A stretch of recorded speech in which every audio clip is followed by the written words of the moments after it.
Aujourd'hui, moi, la Corse, je la vois dans un déséquilibre entre l'intérêt public et l'intérêt privé.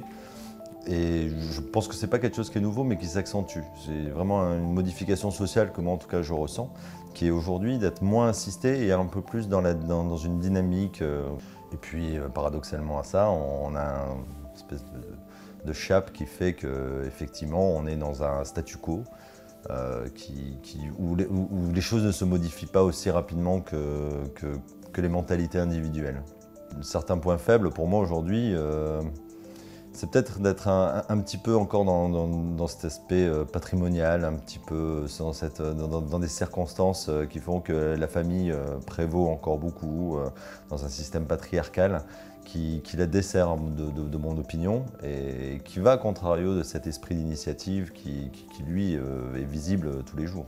Alors les points forts de la Corse, pour moi, c'est vraiment une capacité d'adaptation.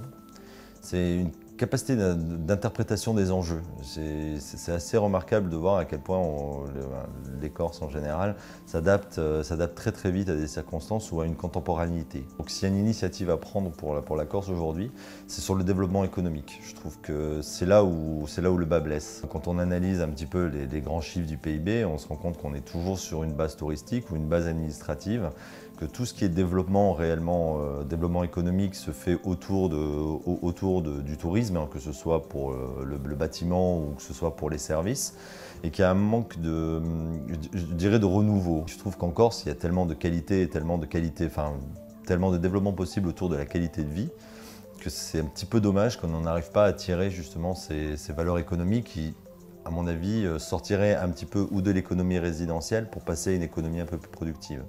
Pour moi, la Corse idéale, c'est de trouver un équilibre entre les différentes saisons.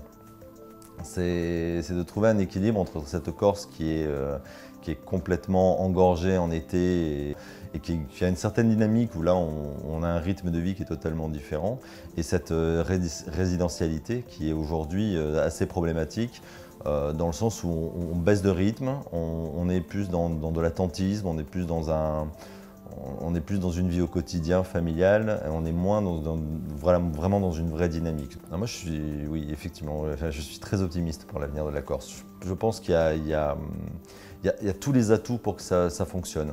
Je serais d'autant plus optimiste s'il y avait un peu plus de réactivité de la vie publique. Et je pense que l'équilibre entre l'intérêt privé et l'intérêt public permettra très clairement, de mon opinion, de faire progresser la Corse. Donc je suis assez favorable à ça. Je pense que c'est un des plus grands atouts qu'a la Corse aujourd'hui.